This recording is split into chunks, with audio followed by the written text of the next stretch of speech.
Hey, hello everyone. So today we are going to solve this problem, which is LeetCode 300 longest increasing subsequence.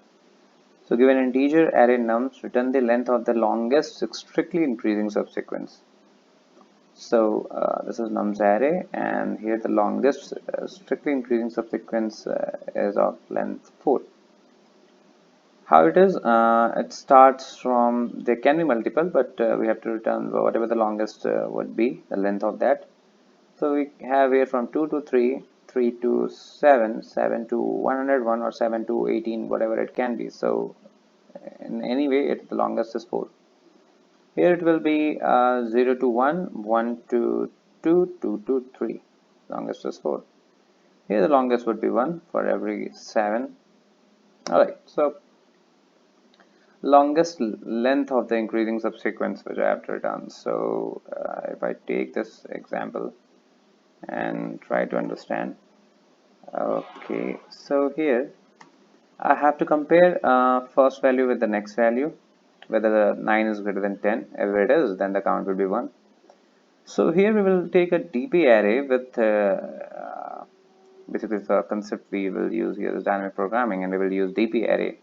So the 1D DP array which will store the count as 1 for each element. So maximum count for 10 is 1, maximum count for 9 is 1, which is bottom up approach.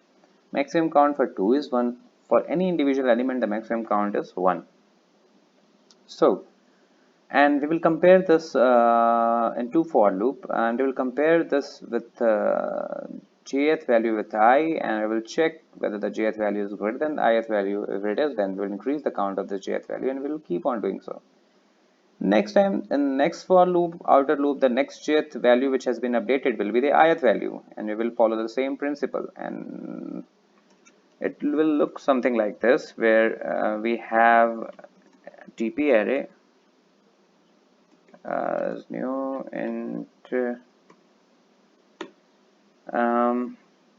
All right, the length is nums dot length, and you fill the array's values dp with 1, all values. So our independent values have longest sequence for that value would be 1 by default. And then we will take for loop, and I equal to 0, I is less than nums dot length I plus plus, and j is equal to I plus 1, j is less than nums dot length j plus plus.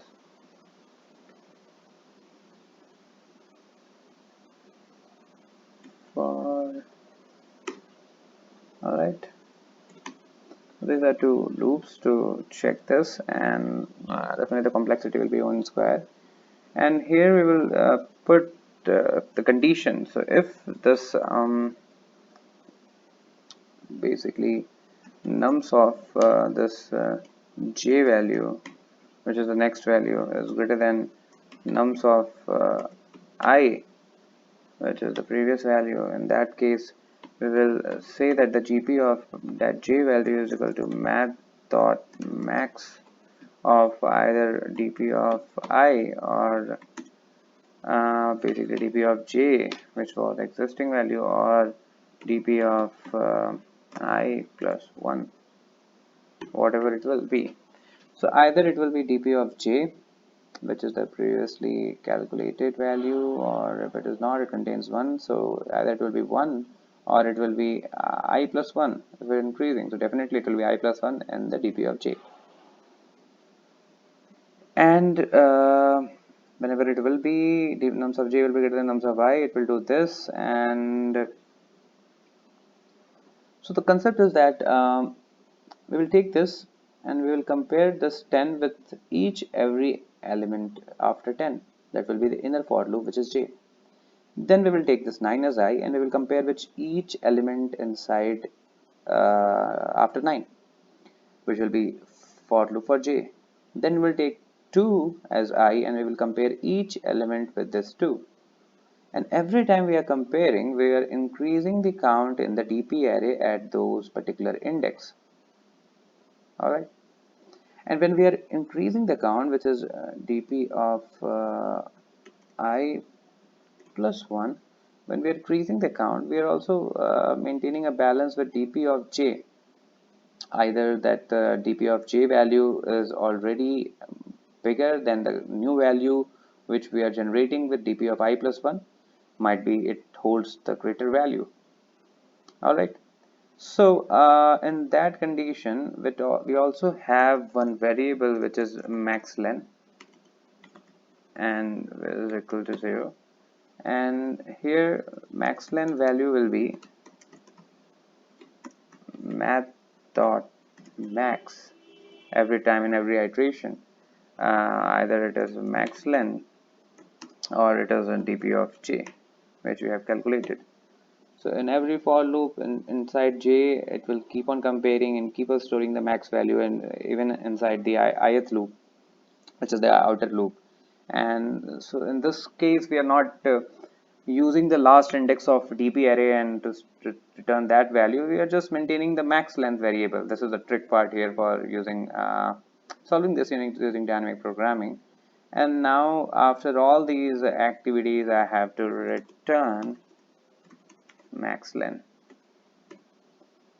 Yep, so this is how it went to for loop. Okay, one task is failing, output is 0, it should be 1. Yeah, alright, so less than max dot length for elements, all elements to be same. If it is greater than or by default it contains 1, right? So max length will be by default 1. So it was pretty simple. The main trick was to think that the only way is to solve this in O(n) square complexity of 2 for loop, and we have to keep on comparing with each index, and we have to store the value of previously calculated. So this thinking of 2 for loop was pretty easy.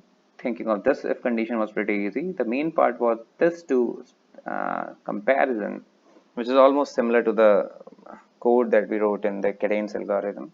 So here only we are comparing the next value with the previous value.